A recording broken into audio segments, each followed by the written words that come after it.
Bakit may mga tao inaalis ng Diyos sa buhay mo at umaalis sa buhay mo? Tandaan niyo po ito, tiyak may mawawala sa buhay mo.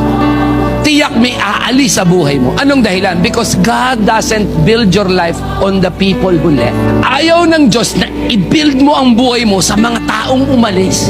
Pag ayaw na sa'yo, tanggapin mo na. May mga tao na, let's say, nag-apply ka ng trabaho, hindi ka nakapasok, it left. Tanggapin mo, it's not for you. God is not preparing that place for you. Eh, pastor, ginawa ko naman ang lahat. Okay, ginawa mo ang lahat, and yet sarado ang pinto. Tandaan mo ito, Diyos lang ang pwedeng magbukas. Pag ang Diyos nagbukas, kahit sinong gusto magsara, hindi makapagsasara. Pero kapag ang Diyos na nagsara, kahit sino, hindi pa na makapagbubukas. Tandaan niyo ito, mga kapatid. Whoever left your life, whoever walked away from you, was not part of God's purpose for your current season.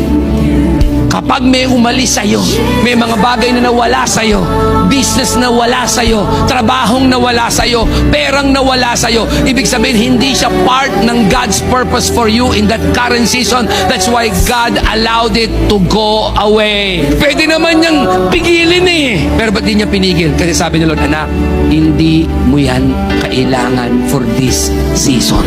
Kasi meron tayong concept that the people who starts with us will stay with us. Not all that who started with us will stay with us. Bakit? Kasi ang Diyos magpapadala lang ng tamang tao, tamang panahon in your current season.